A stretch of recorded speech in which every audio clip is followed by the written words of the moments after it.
Bismillahirrahmanirrahim. Assalamualaikum warahmatullahi wabarakatuh. Alhamdulillahirrabbilalamin. Salatu wassalamu ala asyrafil anbiya'i wal mursalin wa ala alihi washabihi ajmain. Amma ba'du.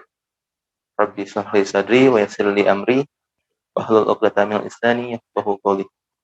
Allahumma shalli ala sayyidina Muhammad wa ala ali Muhammad kama shallaita ala Ibrahim wa ala ali Ibrahim fil alamin innaka Hamidum Majid. Alhamdulillah rekan-rekan, kita berjumpa kembali pada kajian mandatory training pertemuan keempat yang insya Allah hari ini akan dikupas tuntas oleh pemateri kita, yaitu Ibu Meli. Dan kajian keempat ini akan membahas mengenai fikih darah pasien.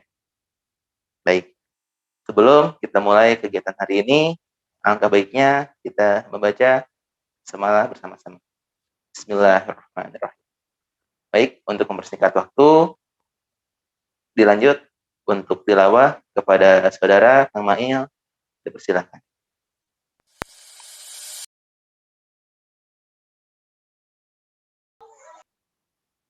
Bismillahirrahmanirrahim. Assalamualaikum warahmatullahi wabarakatuh. Di sini saya akan membacakan ayat suci Al-Quran, Surah Al-Baqarah, ayat 222.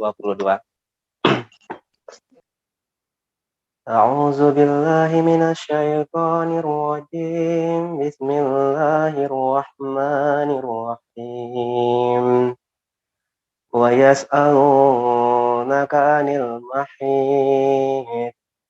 Qul huwa azan fa'tazilun nisaa fil mahid wa la taqrabuhunna hatta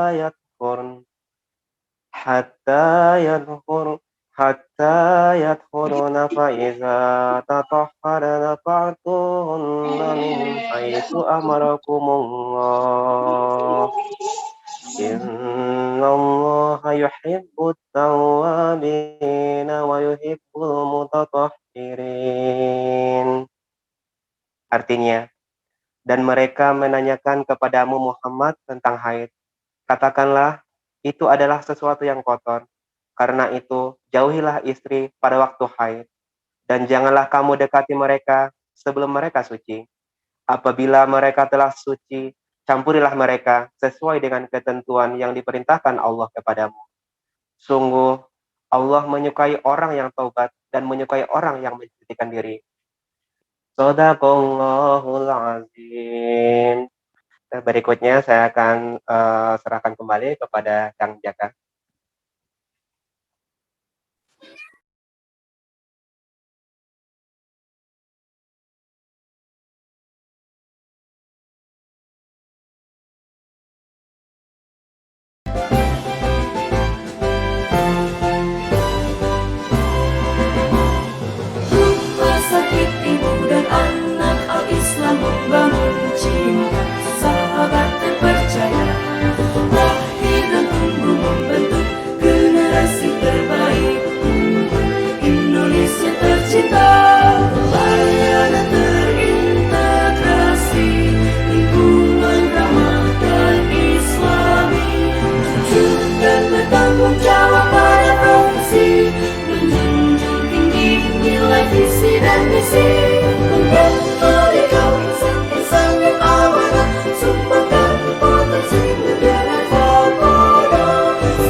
visi dan misi untuk berikan insan yang amanah, sumpahkan potensi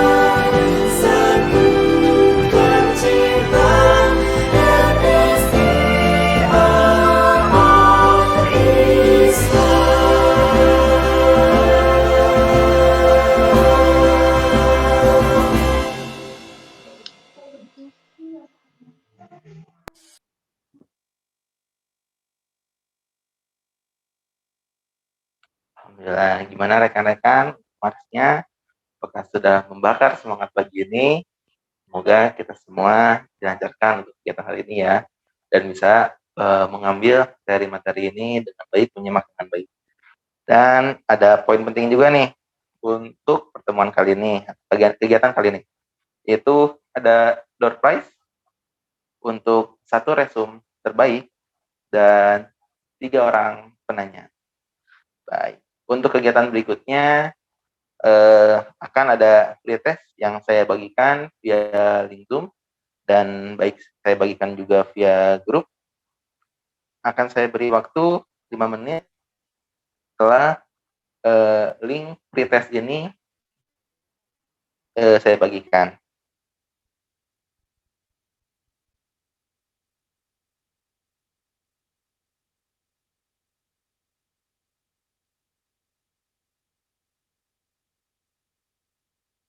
Baik, mangga kepada rekan-rekan untuk mengisi free test-nya sebelum kajian hari ini kita mulai.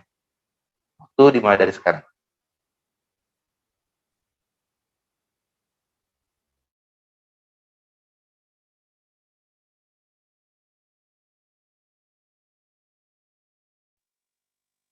Baik, gimana rekan-rekan? Apakah sudah mengisi semua? Waktu tinggal 15 detik lagi. Insya Allah pertanyaannya mudah-mudah ya. Semoga di pre-test dan post-test bisa mendapatkan skor yang meningkat. Baik, waktu selesai. 5 pertanyaan tersebut insya Allah akan dibahas, dikaji oleh pemateri kita kali ini, yaitu Ibu Meli Nurbayanti, SST. Baik, selanjutnya tanpa panjang lebar lagi, kita silakan kepada Teh Meli untuk menyampaikan materi. Tafadhol Teh Meli.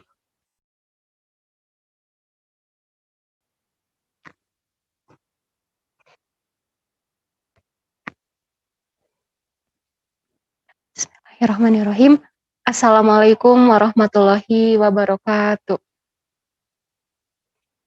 Alhamdulillahirabbil alamin wa bihi nasta'inu ala umri dunya waddin wassalatu wassalamu ala asrofil anbiya'i wal mursalin wa ala alihi wa sahbihi ajmain. Amma ba'du.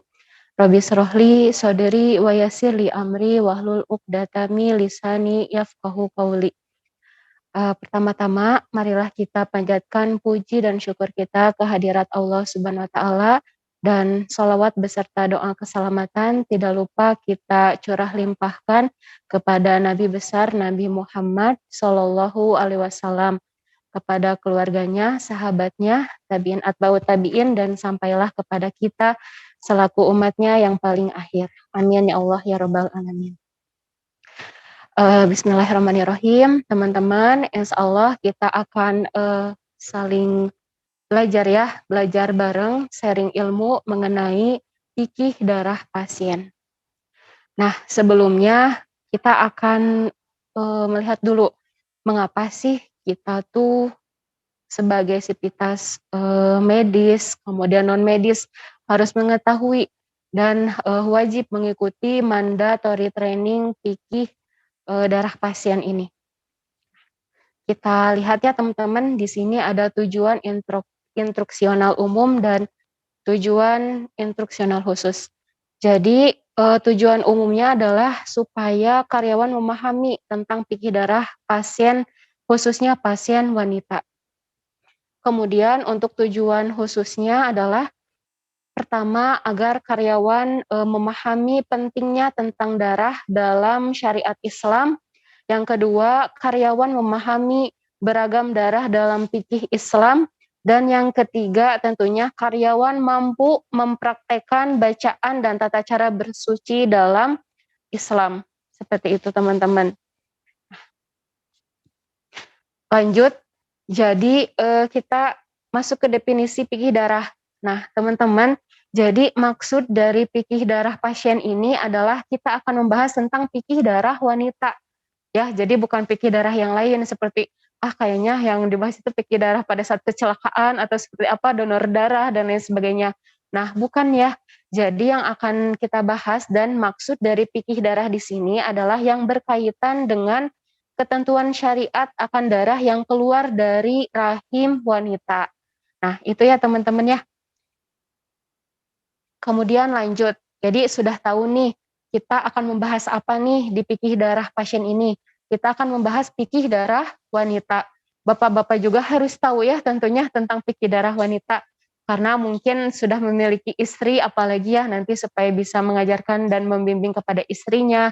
Kemudian yang belum juga persiapan ya, atau mungkin nanti bisa mengedukasi kepada ibu dan juga adik. Dan terutama sebagai karyawan rumah sakit, kita memiliki pasien atau kita memiliki klien ya, di mana klien itu kebanyakan rata-rata adalah seorang wanita. Dan tidak jarang, justru sering ya kita menemukan wanita yang itu pasti berkaitan dengan darah ya, seperti ibu yang hamil, kemudian yang memiliki penyakit apa gitu ya, yang darahnya itu ada darah istihadah dan lain sebagainya. Nah, di sini darah wanita itu ada terbagi 3 ya teman-teman. Terbagi 3, yang pertama adalah darah haid, yang kedua darah nipas, dan yang ketiga adalah darah istihadah. Jadi ada 3 darah ya. Jadi darah yang dikeluarkan dari rahim wanita itu, pertama darah apa? Darah haid, yang kedua darah nipas, dan yang ketiga adalah darah istihadah. Nah, kita akan bahas satu-satu ya teman-teman. Darah haid. Jadi di sini ada darah haid menurut bahasa dan juga istilah syar'i. Jadi menurut bahasa itu berarti sesuatu yang mengalir dan memancar. Dan menurut istilah syar'i yaitu damun tabi'atun yahruju min qa'ri rahimi ya'tadu unsa idza balagot fi awqatin ma'laumah. Darah tabiat yang keluar dari bagian dalam rahim menjadi kebiasaan wanita ketika sudah balik pada waktu tertentu. Nah, itu ya. Jadi darah haid itu adalah darah kebiasaan wanita yang memang sudah balik. Seperti itu. Kemudian kita akan bahas tentang lama darah haid dan juga masa sucinya. Kapan nih sebenarnya lamanya haid itu? Jadi teman-teman, lama haid itu paling sedikit 1 hari 1 malam.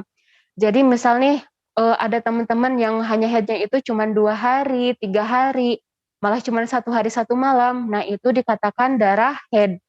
Kalau kurang dari itu, misalkan nih kurang dari 1 hari 1 malam hanya sakerejep atau hanya 2 jam, nah itu patut dicurigai bahwa itu adalah darah istihadah. Jadi nanti kita akan akan bahas tentang darah istihadah. Jadi darah haid itu paling sedikit 1 hari 1 malam dan sebanyak-banyaknya atau selama-lamanya batas maksimalnya adalah 15 hari 15 malam. Kalau lebih dari itu kita harus patut curigai bahwa itu adalah darah istihadah. Nanti kita akan bahas ya tentang darah istihadah. Itu lamanya haid. Sekarang kita akan membahas tentang suci antara 2 haid. Jadi maksud suci antara 2 haid itu tidak haidnya itu berapa lama, seperti itu. Nah, kita misalkan sudah haid nih, nah sucinya itu berapa lama? Paling sedikit itu 15 hari 15 malam. Dan sebanyak-banyaknya tidak ada batas karena ada sebagian wanita yang hanya sekali haid dalam masa hidupnya. Ya, jadi batas suci antara 2 haid itu sedikit-dikitnya itu 15 hari 15 malam. Jadi bila nih ada teman-teman ya yang haidnya itu sucinya teh, kenapa ya aku teh kan baru 15 hari nih baru suci, pertengahan bulan kok aku udah haid lagi ya. Nah itu masih darah haid karena itu sedikitnya 15 hari 15 malam. Kecuali kalau misalkan sucinya itu cuma 2 minggu atau cuma 10 hari nih udah haid lagi, kenapa ya? Nah itu bisa jadi itu adalah darah istihadah ya. Jadi sedikit-sedikitnya berapa? 15 hari 15 malam. Dan sebanyak-banyaknya itu tidak terbatas. Bisa 3 bulan sucinya, bisa 4 bulan, bisa 5 bulan, bisa tidak teratur. Bahkan ada yang setahun sekali haidnya, seperti itu. Jadi tidak terbatas untuk masa sucinya. Seperti itu. Nah, itu ya, sudah beres nih kita membahas tentang darah haid. Kemudian kita lanjut ke darah penyakit yang tadi sering disebutkan ya pada saat kita membahas darah haid. Jadi teman-teman, darah penyakit itu atau bisa disebut dengan darah istihadoh. Darah istihadoh itu adalah darah yang keluar dari rahim wanita karena suatu penyakit atau gangguan, bukan di waktu haid atau nipas. Nah gitu, jadi bukan waktunya haid dan juga bukan waktunya nipas. Wanita yang sedang berdarah penyakit, maka tetap menunaikan ibadah sholat dan ibadah lainnya sebagaimana orang sakit lainnya. Nah, itu ya teman-teman. Jadi perbedaan antara 3 darah ini, darah haid, darah istihadoh, dan darah nipas. Darah haid dan nipas itu tidak boleh melakukan sholat, saum, tawaf, dan lain sebagainya. Hanya darah istihadoh saja yang wajib melakukan sholat, saum, walaupun memang ada darah yang keluar. Seperti itu. Nah, nanti kita akan bahas juga di akhir tentang bagaimana sih membedakan darah haid dan juga darah istihadoh. Karena ini pasti banyak sekali ya menjadi problem seorang wanita gitu ya. Ini teh darah istihadoh bukannya, ini teh aku teh harus sholat atau gimana. Nah, nanti kita akan bahas ya di akhir teman-teman. Lanjut kita ke darah nipas dulu nih. Nah, teman-teman, darah nipas itu darah yang keluar dari rahim perempuan sesudah ia melahirkan anak. Kata-katanya sesudah melahirkan anak, baik secara normal ataupun melalui operasi. Masa nipas itu sedikitnya sekejap. Jadi bisa aja nih misalkan udah lahir, bayinya lahir, masa nipas sekejap, kemudian misalkan lahirnya duhur, pas waktu maghrib sudah tidak ada darahnya, sudah bersih. Nah, itu bisa jadi seperti itu. Kemudian kebiasaan perempuan nipas itu adalah 40 hari. Jadi banyak sekali wanita yang masa nipasnya itu rata-rata 40 hari. Dan batas maksimalnya adalah 60 hari.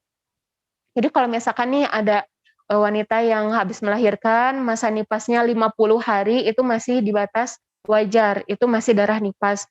Namun kalau lebih dari 60 hari, itu sudah dikatakan darah apa? Darah istihadoh.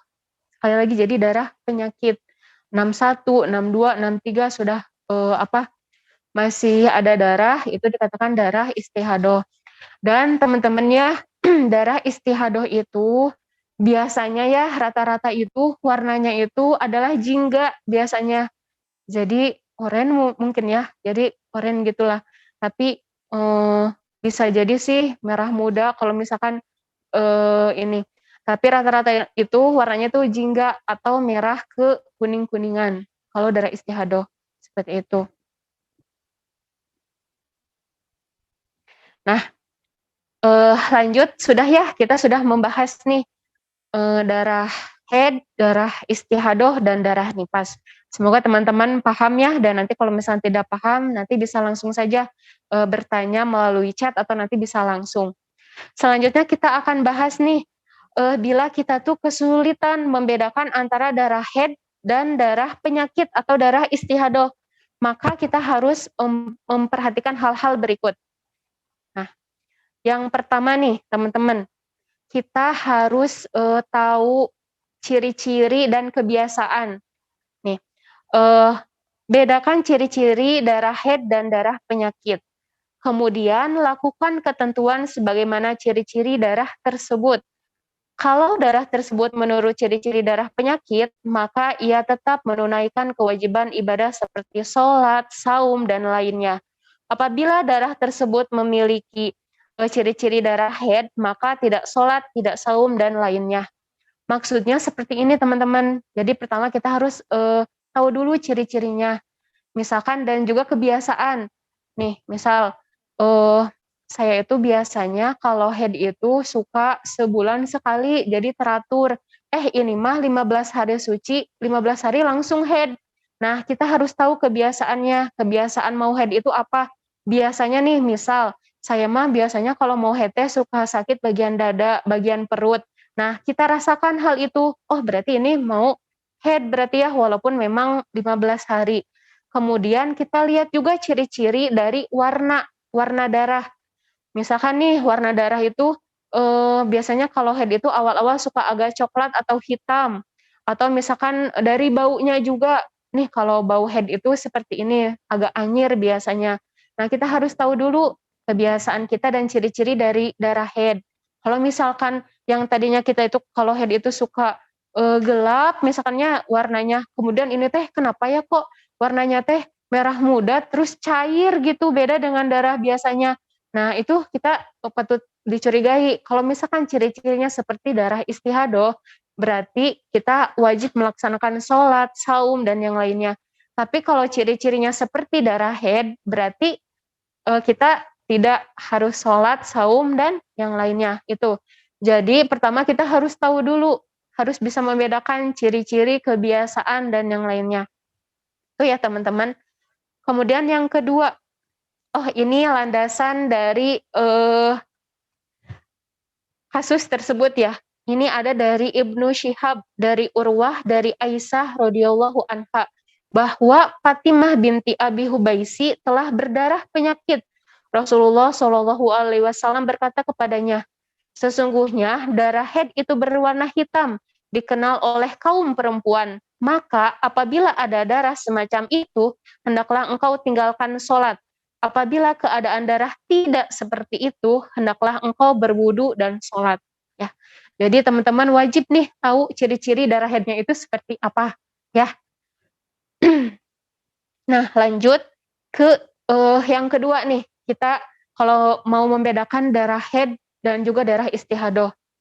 Yang kedua, jika darah haidnya keluar sebelum ia mengeluarkan darah penyakit, tetap waktunya seperti di awal bulan, maka hendaklah ia menetapkan sebagai darah haid yang rutin terjadi dan ia tidak sholat dan lainnya. Maksudnya gimana sih ini ya asal kebuliut gitu. Jadi kita teh, misal nih, kita teh ternyata haid di tanggal 4 dan memang itu waktunya kita haid. Tetapi pas di tanggal 6 kita tuh tahu bahwa ini adalah darah penyakit. Kita diperiksakan ke dokter. Ya karena mungkin kita merasakan sakit yang berlebih mau periksa ke dokter. Pas kita periksa ke dokter ternyata itu kita tuh ada kelainan di perut kita, misalnya di janin kita. Oh ini berarti darahnya darah penyakit nih. Nah itu tuh gimana ya menghukuminya, apakah itu darah istihadah atau darah haid? Tapi ini teh saya teh udah waktunya haid. Nah teman-teman, kalau memang itu sudah waktunya haid, kemudian dikatakan itu ya sama dokter teh ini teh adalah penyakit, maka itu teh dihukumi dengan darah haid. Gitu ya teman-teman, karena kita melihat waktunya itu kebiasaan kita haidnya itu tanggal segitu. Jadi bisa jadi ya kenapa ada statement ini, karena bisa jadi darah penyakit yang keluar itu berbarengan dengan darah haid, karena kita tidak bisa menentukan gitu ya. Itu teh bisa jadi darah haid itu keluar berbarengan dengan darah istihadah. Nah, contohnya nanti nih kalau misalkan ada pasien, biasanya tuh ada pasien yang yang suka keluar darah terus-terusan, itu teh penyakit apa gitu ya. Jadi darah teh terus mengalir, terus harus sampai dirawat nih di rumah sakit. Nah, nanti kita harus tanya, apakah ini memang jadwalnya haid? Biasanya jadwal haidnya berapa hari? Misalkan, biasanya 7 hari, ini sudah hari yang keberapa? Ini sudah hari yang keempat. Nah, ini masih dihukumi darah haid.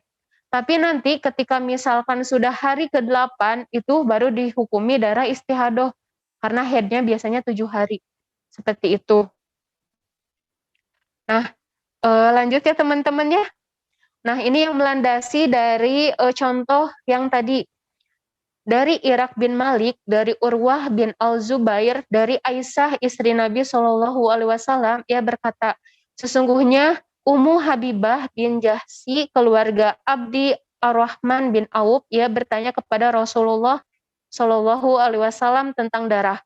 Maka beliau menjawab, diamlah engkau selama masa haidmu yang biasa. Kemudian hendaklah engkau mandi, maka ia mandi setiap kali hendak sholat. Nah, seperti itu ya teman-teman. Jadi kalau misalkan, ini waktunya saya haid nih, jadi udah haid aja. Tapi kalau misalkan sudah lewat nih dari kebiasaan yang biasanya 7 hari, ini jadi 8 hari misalkan ya, dan kata dokter itu adalah penyakit, nah kita baru mengatakan itu darah istihadah, hari ke-8-nya.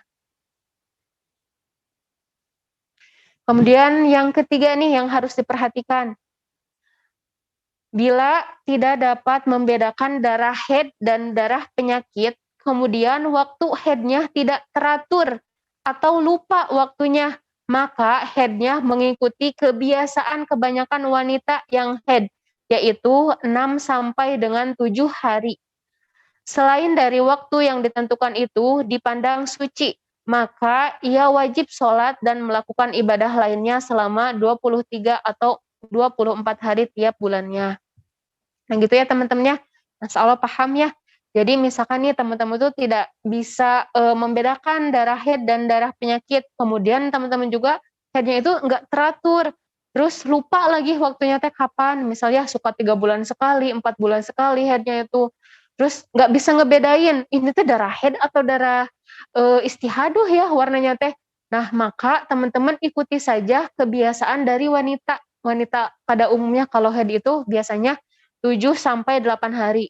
Jadi teman-teman hukumi darah haid itu, darah yang keluar itu darah haid 7 sampai 8 hari. Kemudian kalau lebih dari itu, misalkan lebih dari 8 hari, maka itu dikatakan darah istihadah. Ini yang mendasari dari contoh yang tadi ya teman-teman, berdasarkan hadis dari Hamnah binti Jahsi, ia berkata, saya pernah haid yang sangat banyak atau lama, maka saya datang kepada Nabi SAW untuk menanyakannya. Beliau berkata, sesungguhnya itu tipu daya dari setan. Oleh karena itu, jadikanlah haidmu 6 atau 7 hari. Sesudah itu, hendaklah engkau mandi. Apabila telah cukup bilangan hari haidmu, hendaklah engkau sholat 24 atau 23 hari. Lalu puasa dan sholatlah. Sesungguhnya yang demikian sah untukmu dan jangan juga hendaklah engkau lakukan tiap-tiap bulan sebagaimana haid perempuan yang lain. Hadis riwayat Bukhari dan Muslim. Itu ya teman-teman. Jadi ada 3 cara, bukan 3 cara ya, 3 yang harus diperhatikan ketika teman-teman tidak bisa menentukan ini darah haid atau darah nifas. Pertama, ya tadi harus tahu dulu ciri-ciri dan kebiasaannya. Kemudian yang kedua, tadi teman-teman harus tahu kebiasaannya itu biasanya berapa hari. Yang kedua itu jadi sebelum darah haid itu misalkan sebelum darah istihadah itu keluar tapi haid dulu, nah maka itu dihukumi darah haid. Jadi kalau darah haid itu keluar sebelum darah istihadah, maka itu dihukumi darah haid. Itu ya teman-teman ya. Salah paham ya. Dan yang ketiga, kalau misalkan teman-teman tidak bisa tahu nih ini teh darah haid atau darah istihadah, kemudian nggak tahu juga nih waktunya teh ya. Kadang kan suka nggak teratur 3 bulan, 4 bulan sekali. Maka ikuti kebiasaan perempuan yang lainnya. Kalau haid itu biasanya berapa hari seperti itu. Nah, lanjut. Adapun ibadah yang dilarang dilakukan bagi orang yang haid dan nifas adalah yang pertama mengerjakan sholat, yang kedua melakukan tawaf, yang ketiga suami berjima dengan istri yang haid dan nifas, yang keempat itikaf di masjid, dan yang kelima saum. Nah, untuk darah istihadah ini boleh dilaksanakan, jadi sholat juga harus ya kalau untuk teman-teman yang misalkan ada darah istihadah seperti itu. Mereka bertanya kepadamu tentang haid, katakanlah, haid itu adalah kotoran. Oleh sebab itu, hendaklah kamu menjauhkan diri dari wanita di waktu haid. dan janganlah kamu mendekati mereka sebelum mereka suci. Apabila mereka telah suci, maka campurilah mereka itu di tempat yang diperintahkan Allah kepadamu. Sesungguhnya Allah menyukai orang-orang yang bertobat dan menyukai orang-orang yang menyucikan diri. Quran Surat Al-Baqarah ayat ke-22. Itu saja mungkin teman-teman yang dapat saya sampaikan. Mohon maaf ya bila ada pembahasan mungkin yang kurang paham atau kurang berkenan. Mangga mungkin ya bisa ditanyakan atau didiskusikan. Langsung.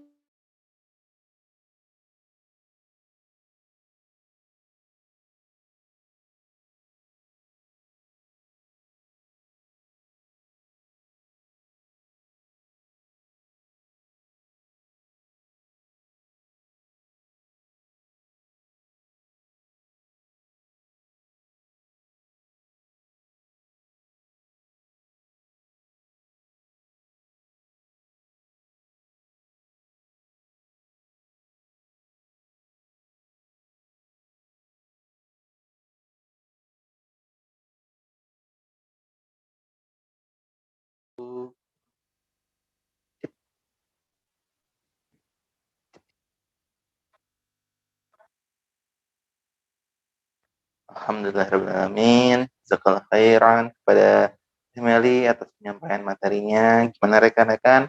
Apakah sudah bisa membedakan apa itu darah haid, darah nifas, dan darah istihadah atau darah penyakit?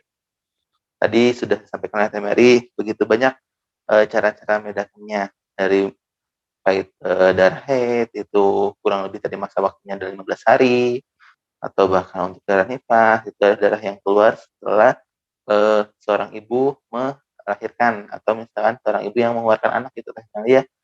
Lalu untuk dari istihadah itu bisa terjadi kapanpun dan hampir menyerupai bahkan, atau misalkan dalam waktu-waktu atau rentang-rentang yang hampir samaan dengan darah haid. Namun kondisi-kondisi tadi sudah disampaikan oleh rekan Meli, ada perbedaan-perbedaan atau hal-hal yang perlu diperhatikan supaya kita tidak salah bertindak. Kalau misalkan tadi kan darah haid, kita tidak boleh melaksanakan sholat, saum, ya, tawaf, lalu bahkan ada sebagian ulama juga tidak boleh baca ayat Al-Quran. Dan untuk ternyata itu darah istihadah, berarti kita boleh bahkan ya sholat hal yang diwajibkan dan diperintahkan oleh agama. Jadi kita tetap laksanakan sholat kalau misalkan itu memang darah istihadah. Baik, alhamdulillah Teh Meli atur nuhun kepada penyampaiannya. Selanjutnya kita masuk ke sesi diskusi atau sesi tanya jawab. Di chat sudah cukup banyak nih. Sudah ada 3 pertanyaan. Mungkin kita tumpuk saja Teh Meli ya untuk pembahasannya. Pertama, dari chat Zoom, atau teman-teman juga mungkin boleh chat via Zoom atau misalkan tanyakan langsung via grup, diperkenankan, mangga. Pertama dari Teh Fahmi Jendasa. Assalamualaikum, maaf Teh, mau tanya, biasanya sebelum lahiran suka ada flek darah, apa itu darah? Apa itu sudah masuk masa nifas? Dari flek tersebut, kelahiran suka ada jangka waktu lama beberapa jam, bahkan ada yang sampai 1 hari 1 malam. Apa masih wajib melaksanakan sholat? Atur nuhun, Assalamualaikum. Lalu dari Teh Liana. Assalamualaikum, izin bertanya, jika darah haidnya dipengaruhi oleh obat KB yang menyebabkan haidnya lama, misal 14 hari, berarti hitungannya 15 hari, 15 malam, atau yang 7 hari itu Teh darah haidnya. Oke, ternuhun Teh Liana. Lalu dari Teh Anti. Assalamualaikum, Teh Mel izin bertanya, kalau setelah keguguran masuknya kategori mana ya? Terima kasih. Lalu ini yang keempat, Teh Bunga. Assalamualaikum, izin bertanya, apabila kita sudah tahu waktu tanggal haid, misal tanggal 20 sudah ada agak coklat, tapi seperti keputihan, lalu kita ragu apakah sholat atau tidak, itu bagaimana ya Teh? Mangga mungkin kepada Teh Meli kita berikan waktunya untuk menjawab 4 pertanyaannya dulu. Mangga Teh Meli, persilahkan.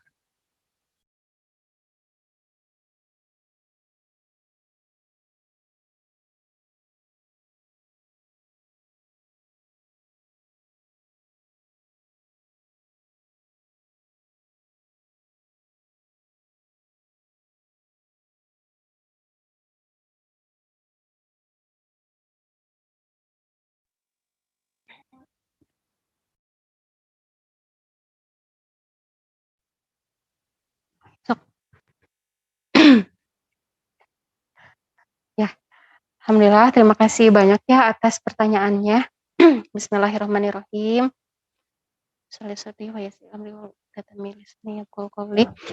Baik, mungkin saya akan menjawab pertanyaan dari Teh Fahmi ya. Nanti mungkin kalau ada teman-teman yang lebih tahu nanti bisa menambahkan. Jadi pertanyaannya, biasanya ada seorang ibu nih yang suka ngeplek atau misalkan pada saat pembukaan nih, ya mau lahiran itu kan suka ada pembukaan. Nah itu teh gimana? Itu teh termasuk sudah masuk darah nifas atau, bukan? Seperti itu ya? Kan kadang-kadang ada 1 hari 1 malam tuh sudah ada darah yang keluar, bahkan 2 hari sebelum, lahiran juga sudah ada darah yang keluar. Nah teman-teman, perlu diketahui bahwa darah yang keluar pada saat pembukaan itu dikatakan, darah wiladah namanya. Jadi darah yang keluar pada saat akan melahirkan. Nah, darah nifas itu dikatakan darah nifas pada saat bayinya sudah keluar. Jadi pada saat bayinya sudah keluar, barulah nanti ada darah yang keluar. Nah, itu baru dikatakan darah nifas. Maka dari itu, darah yang keluar sebelum itu dikatakan darah wiladah dan masih wajib untuk melaksanakan sholat. Seperti itu ya, Teh Fahmi. Jadi bagi teman-teman nih yang dirawat inap ya, banyak sekali ibu-ibu yang mau melahirkan biasanya.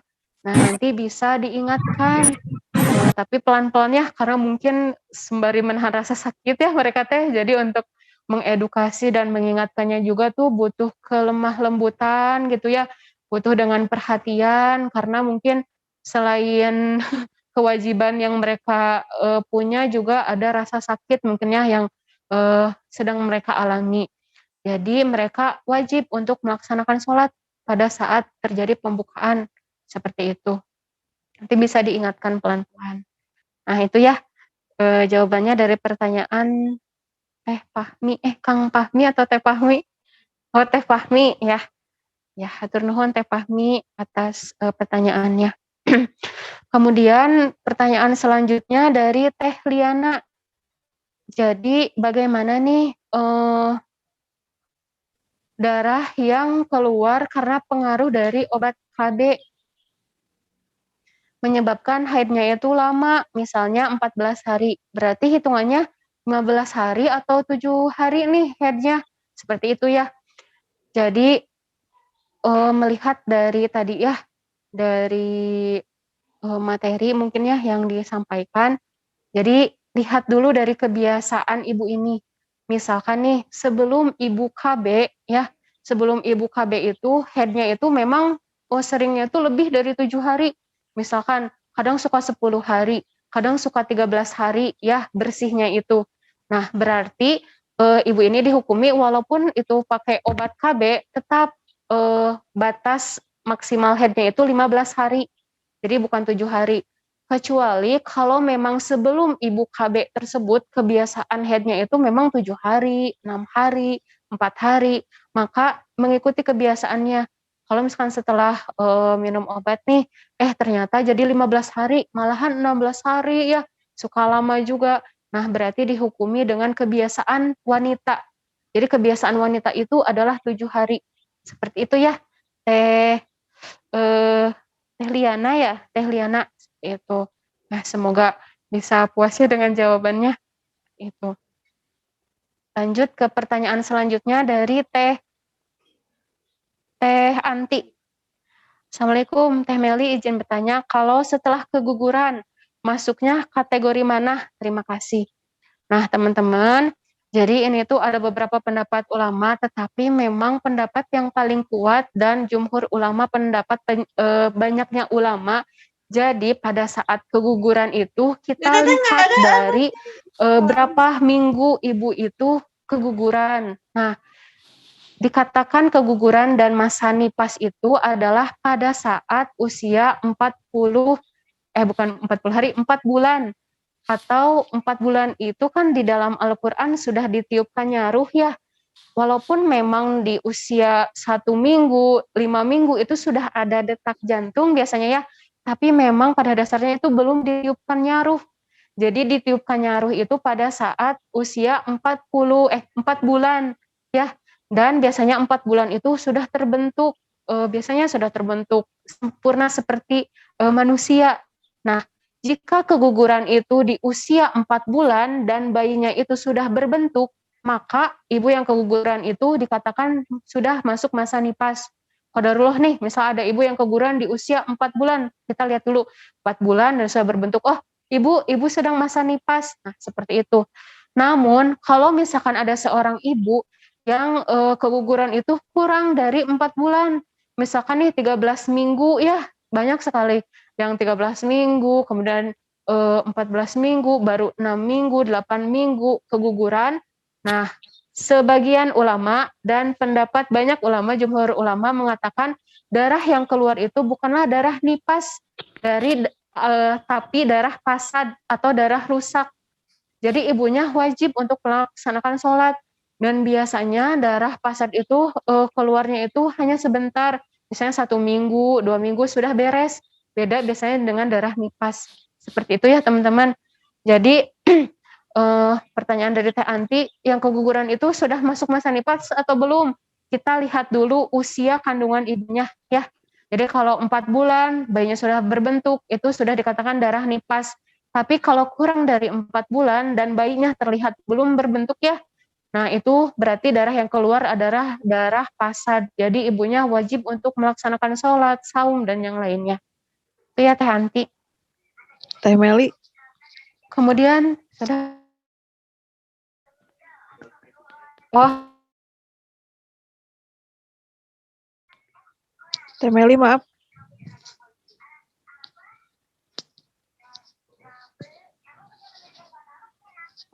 Dari Teh Bunga, Assalamualaikum, izin bertanya, apabila kita sudah tahu waktu tanggal haid, misalnya tanggal 20, sudah ada agak coklat, putihan, lalu atau tidak, itu bagaimana ya Teh? Nah, tadi ya teman-teman, jadi kan sedikit-sedikitnya, paling sedikit haid itu 1 hari 1 malam. Nah, misalkan, dan selama-lamanya itu, selama-lamanya suci itu 15 hari 15 malam. Jadi kan Teh Bunga ini misalkan sudah biasa nih, haidnya itu sucinya itu 1 bulan atau 24 hari. Ini baru aja 20 hari atau baru aja 15 hari, sudah ada warna coklat misalkan ya, yang keluar. Warnanya itu tadi itu warnanya agak coklat gitu ya. Nah, Teh Bunga nanti lihat aja selama 1 hari 1 malam. Kalau misalkan 1 hari, misalkan duhur, asar, masih terus ada darah yang keluar, itu berarti darah haid. Misalkan asar, maghrib, pokoknya 24 jam itu ada darah yang keluar, berarti itu adalah darah haid. Tapi kalau misalkan hanya duhur aja nih, asar enggak, terus besoknya lagi enggak, berarti itu darah istihadoh. Terus Teh Bunga teh bingung, terus gimana tuh Teh, saya teh sholat atau jangan ketika ada darah yang keluar itu. Nah, jadi untuk menjaga kehati-hatian, mangga boleh untuk melaksanakan sholat kalau memang masih coklat ya, masih sedikit. Dan kalau memang itu di luar dari kebiasaan waktunya Teh Bunga, bisa melaksanakan sholat, dan sholatnya itu memang tidak haram ya, karena dan tidak haram dan juga tidak apa-apa gitu, karena itu mah untuk menjaga kehati-hatian Teh Bunga. Kalau tapi dengan catatan darahnya itu di luar dari kebiasaan Teh Bunga. Misalkan nih yang tadinya bersihnya ya tadi 24 hari, ini 15 hari sudah ada darah, tapi darahnya itu warna coklat misalkan ya. Nah, seperti itu. Nanti dievaluasi 1 hari 1 malam, apakah terus-terusan ada darah yang keluar atau misalkan hanya duhur aja, asar aja, misalnya maghribnya nggak ada darah, nanti terus saja dilihat. Seperti itu ya Teh Bunga. Tapi nanti kalau misalkan 2 hari terus-terusan ada darah yang keluar, berarti itu memang darah haid. Jadi Teh Bunganya jangan sholat. Ya. Sudah mungkin itu, Kang Jaka.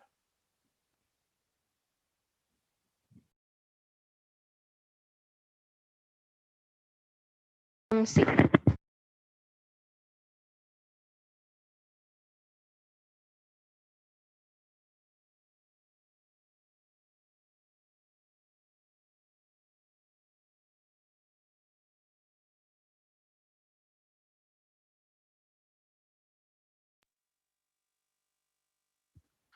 Alhamdulillahirrahmanirrahim. Jazakallah khair Teh Mel atas jawabannya. Sudah ada 4 pertanyaan ya dijawab pada kolom chat Zoom. Baik, alhamdulillah materi untuk hari ini cukup banyak, memang cukup sangat-sangat menarik, sangat-sangat menarik untuk mengundang pertanyaan nih. Kita lanjut pertanyaan berikutnya. Ada PC masuk ke saya dari hamba Allah, menanyakan bahwa kalau masa haidnya tidak teratur dan ada masalah karena penggunaan IUD, misalkan keluar flek hitam selama sehari, esoknya bersih, besoknya flek campur darah, lalu bersih lagi, kemudian beberapa hari kemudian keluar darah banyak seperti haid dan waktunya lama. Hitungan 6 atau 7 harinya apakah dari flek atau dari hari darah keluar banyak? Nanti mungkin saya perlihatkan Teh Meleh chatnya, khawatir bingung maksudnya seperti apa. Baik, selanjutnya pertanyaan di kolom chat Zoom. Kita lanjut Teh Ria. Assalamualaikum, bolehkah saat haid menyentuh dan membaca Al-Quran? Baik, selanjutnya ada Teh Rahma. Bismillah, izin bertanya Teh, apakah darah istihadah keluar ketika sholat ketika kita harus bersuci kembali dan membatalkan sholat kita? Bagaimana cara bersuci untuk darah istihadah Teh? Ternuhun Teh Rahma, Ria. Dilanjut oleh Teh Tima. Assalamualaikum, izin bertanya, kalau untuk ibu yang sudah keguguran, masa nifasnya dihitung berapa lama? Mungkin tadi sudah diskusikan juga ya, sudah ditanyakan juga oleh Teh Anti, mungkin Teh Rima ya. Ternuhun. Baik, selanjutnya dari Teh Asti. Assalamualaikum, izin bertanya, apabila seorang wanita sudah menopause, namun tiba-tiba melihat ada darah yang keluar, maka bagaimanakah hukumnya? Baik, hatur nuhun, Teh Asti. Oke, ada 4 pertanyaan lagi ya Teh Beti ya, dari hamba Allah yang chat tadi via PC, lalu ada Teh Ria, ada Teh Rahma, dan Teh Asti. Ini bervariasi juga Teh pertanyaan-pertanyaan. Mangga mungkin bisa dijawab satu persatu. Saya kembalikan kepada Teh Meli.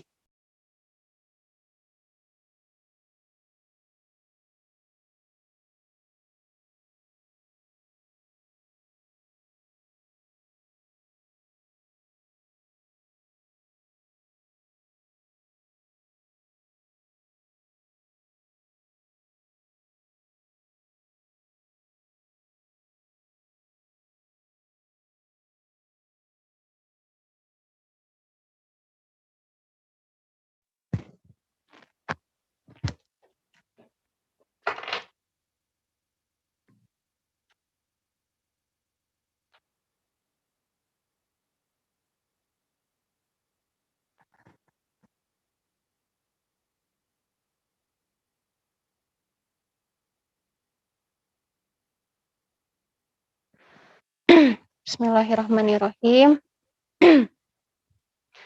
Rabbi sholli sadri wa yassir li amri wahlul 'uqdatam min lisani yafqahu qouli. Baik, saya mencoba untuk menjawab pertanyaan yang pertama tadi yang disampaikan. Kalau masa haidnya tidak teratur dan ada masalah karena penggunaan IUD, misalkan keluar flek hitam selama sehari, esoknya bersih, besoknya flek campur darah, lalu bersih lagi. Kemudian beberapa hari kemudian keluar darah banyak seperti haid dan waktunya lama. Hitungan 6-7 harinya apakah dari flek atau dari hari darah keluar banyak?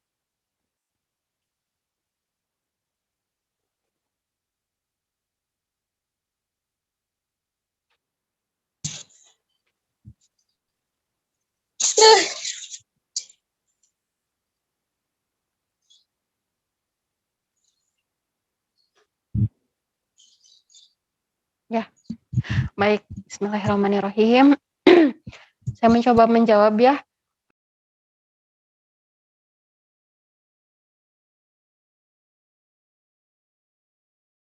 Memang ya untuk darah wanita ini sangat kompleks sekali ya teman-teman. Jadi kita harus sama-sama belajar lagi dan harus tahu gitu ketentuan ciri-ciri darah dia itu seperti apa. Kemudian harus mengenal karena seorang wanita itu memiliki bulannya sendiri. Kan kalau kita mah ya ada bulan Hijriah, ada bulan Masehi, Januari, Februari, Maret, April. Terus kita juga harus tahu bulan Hijriahnya ya. Dan kalau wanita itu memang harus memiliki bulannya sendiri, yaitu bulan apa? Bulan haid. Jadi jangan lupa untuk menandai tanggal akhir haid, awal haid seperti itu. Ya, untuk apa? Untuk mengetahui haid kita tuh normalnya kapan nih? Terus batas sucinya itu kapan? Sehingga kita nanti tahu, ini mah kok jadi melebihi. Nah, berarti itu di luar dari kebiasaan. Ya, teman-teman, seperti itu. Kemudian lanjut, pertanyaan selanjutnya dari Teh Ria. Assalamualaikum, bolehkah saat haid menyentuh dan membaca Al-Quran? Nah, kalau ini memang banyak sekali beberapa pendapat ya. Ada yang mengatakan boleh membaca Al-Quran dan menyentuh, ada juga tidak. Namun, memang pendapat yang lebih kuat ketika saat haid itu tidak membaca dan menyentuh Al-Quran. Kecuali untuk berzikir ya. Berzikir tanpa harus memegang Al-Quran dan juga murojaah. Murojaah, hafalan-hafalan, misalkan yang sudah dihafal di murojaah, itu boleh. Itu mungkinnya setahu saya. Kemudian pertanyaan berikutnya dari Teh Rahma, apakah darah istihadah keluar ketika sholat kita harus bersuci kembali dan membatalkan sholat kita? Bagaimana cara bersuci untuk darah istihadah Teh? Nah teman-teman, seperti ini ya. Contohnya nih, kita Teh sudah headnya itu ternyata 15 hari kita Teh. Terus lebih dari 15 hari, hari ke-16, 17 masih haid, hari ke-16 Teh masih ada darah yang keluar. Nah, gimana sih cara bersucinya? Nah, cara bersucinya sama seperti kita mandi bersuci selepas haid. Misalkan nih hari ke-15, hari 16 masih ada darah. Kita bersuci biasa seperti kita mau bersuci selepas haid. Nah, kan pada saat itu kan ada darah yang keluar ya, tetap memakai pembalut. Jadi nanti ketika waktunya sholat, kita bebersih, wudhu, terus nanti kita langsung sholat. Tapi si darahnya itu harus dibersihkan terlebih dahulu. Misal nih, kita pakai pembalut. Pada saat wudhu, waktunya sholat, kita lepas pembalutnya. Berwudhu, kemudian sholat. Adapun darah yang keluar pada saat kita sholat nih, kita ngerasa ya, ada darah nih yang keluar. Kita udah 2 rakaat. Kita tidak harus membatalkan sholatnya. Kita lanjutin sholatnya. Karena kenapa? Karena memang ada najis yang dimaafkan. Dan karena itu darah yang keluar itu adalah darah penyakit. Seperti itu. Namun catatannya pada saat sholat, darah itu wajib untuk dibersihkan. Dan dibersihkannya itu jangan sebelum azan. Misal nih, adzan teh 1 jam lagi, kita 1 jam baru dibersihin. Nah, jangan seperti itu, atau baru dibuka misalkan pembalutnya tuh. Punten ya, ini jadi membahas pembalut ya. Tidak apa-apa. Tidak apa ya, untuk ilmu ya.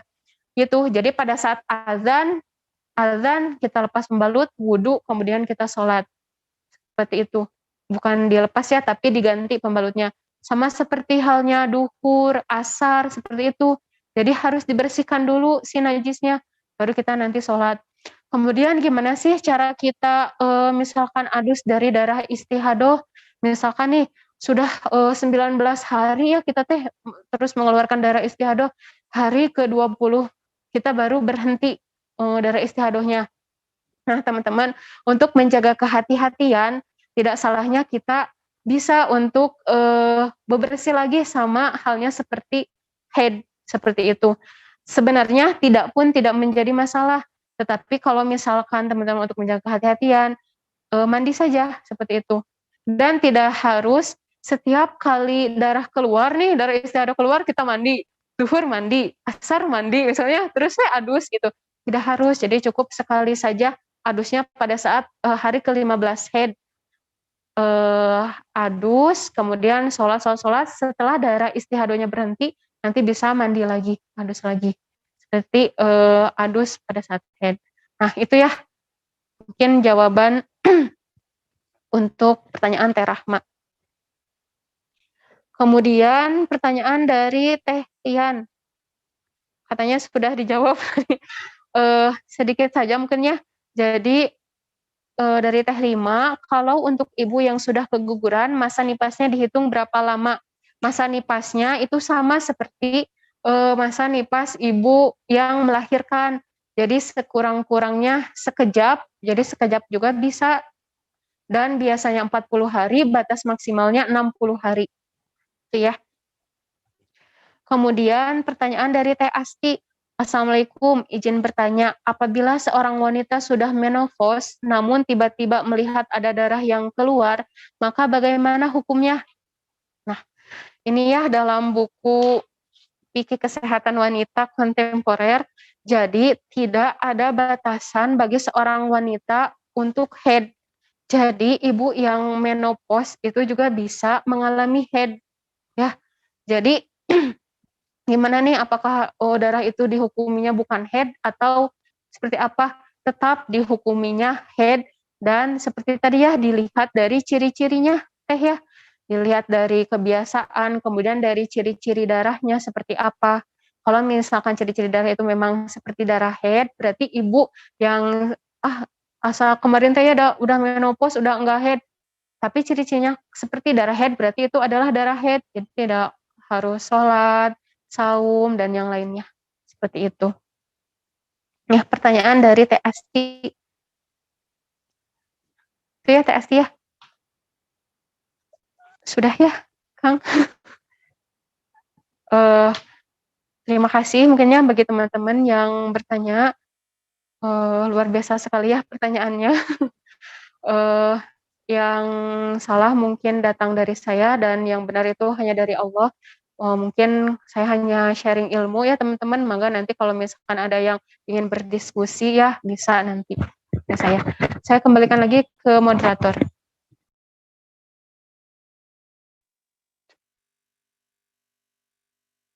Alhamdulillah, jazakallahu khair kepada Teh Meli. Semoga pertanyaan-pertanyaan yang tadi diberikan bisa terjawab. Meli alhamdulillah sudah semua terjawab, termohon, dan semoga menjadi pencerahan juga ya buat kita semua jika ada kondisi seperti ini, lalu menanggapinya seperti apa, dan hal-hal yang masih kita menjadi hal yang ragu itu alhamdulillah sudah ditegakkan, sudah dipastikan oleh Teh Meli, kita harus berbuat seperti apa. Alhamdulillah rekan-rekan, mungkin kita sudah menuju penghujung acara, namun tadi kita sudah di awal kita lakukan pretest, lalu kita akan melakukan post-test. Oleh karena itu, maka pada rekan-rekan masih di link yang sama untuk mengisi post-testnya terlebih dahulu. Namun mungkin melihat tadi 5 menit mungkin cukup lama. Kita turunkan saja waktunya itu sekitar 2,5 menit, dimulai dari sekarang. Maka rekan-rekan mengisi proses terlebih dahulu.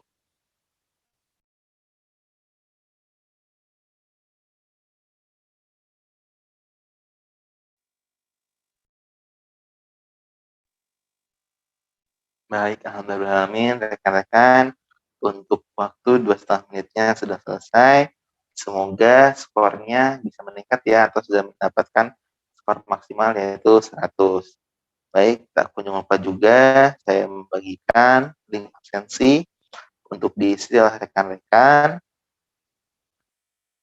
Saya bagikan via kolom chat ya.